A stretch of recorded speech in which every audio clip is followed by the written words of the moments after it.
നാളെ ഇന്ന് ഒരു പള്ളിവാസിൽ ഇനോഗ്രേഷൻ ഉണ്ട്. നാളേക്ക് ചീഫ് மினிஸ்டரோட அப்பாயின்மெண்ட் கேட்டிருக்கு. வந்தால் இங்கே வந்து வக்ஃபு சர்ச்சா வக்ஃபு பில்லு பார்லிமெண்ட்டு வக்ஃபு பில்லு கொண்டு வந்திருக்கா. அந்த பில்லு என்ன செய்யணும்னு அப்படியெல்லாம் நாளைக்கு தான் ചീഫ് മിനിസ്റ്റർ കണ്ടുപോയി. അപ്പുറം ന്യൂനപക്ഷം ഇനി ന്യൂനപക്ഷத்துக்கு ഗവൺമെൻറ് എല്ലാ ഗവൺമെൻറ്റും എല്ലാ ഒത്താശ ചെയ്യണം. അതും മുഖ്യ ചീഫ് മിനിസ്റ്ററോട് പറയാൻ പോകുന്നത്. പിന്നെ പള്ളിവാസൽ ഉദ്ഘാടനവും കൂടാതെ നമ്മളെ എഡ്യൂക്കേഷൻ ഡിപ്പാർട്ട്മെൻറ്റ് ഓൾ ഇന്ത്യ ലെവലിൽ വലിയ പെരിയർക്ക് വ്യാപിക്കാൻ പോകുന്നത്. അപ്പോൾ அதுக்கு നാളെ ഒരു കൺവെൻഷൻ ഉണ്ടെങ്കിൽ അതിന് ഉദ്ഘാടനം പോയിട്ട് അത് എங்கே കൺവെൻഷൻ എല്ലാ മക്കൾക്കും ദുആ ചെയ്തു നാളേക്ക്. എല്ലാ മക്കൾക്കും അങ്ങനെ മുസ്ലിം ഹിന്ദു അത് വിവേചനമില്ല.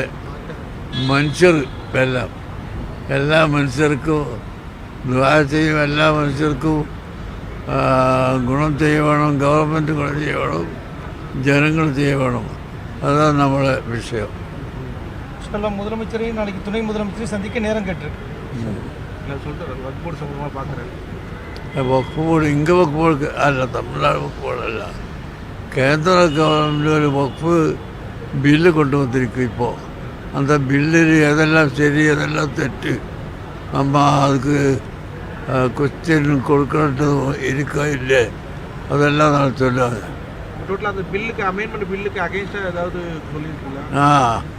அமெண்ட்மெண்ட் வேணும் பில்லுக்கு. அமெண்ட்மெண்ட் இல்லாமல் அந்த பில்லு அப்படியே பாஸ் ஆக்கக்கூடாது கேந்திர கவர்மெண்ட். அதுக்காக தமிழ்நாடு சிஎம் சந்திக்கிறீங்களா? தமிழ்நாடு சிஎம் சந்திக்கணும் நாளைக்கு சார். இல்லை, இது என்னன்னா இந்த வக்ஃப் வாரிய சட்ட திருத்தம், அப்புறம் இந்த சிட்டிசன் அமெண்ட்மெண்ட் ஆக்ட், இது குறித்து சிஎம் பேச ஏதாவது வாய்ப்பு இருக்கான்னு கேட்குறாங்க சந்திக்கும் போது. அது இந்த சீஃப் மினிஸ்டர் எல்லா சீஃப் மினிஸ்டரும் அதுக்கு சொத்தை போட வேணும். பிரைம் மினிஸ்டர் அடுக்கிற எல்லா chief minister, Tamil Nadu chief minister, Kerala chief minister, Karnataka chief minister, எல்லா சீஃப் மினிஸ்டர்ஸும் அது சொல்ல வேணும். அப்போ தான் பிரைம் மினிஸ்டருக்கு அது சரியாக வருള്ളൂ. அதுக்காக என்ன வேணும் அது நாளை எங்களுக்கு சொல்கிறாங்க. இல்லை, நீங்கள் தமிழ்நாடு சிஎம் சந்திப்பீங்களா? ஆமாம், நாளைக்கு இன்ஷா அல்லாஹ்.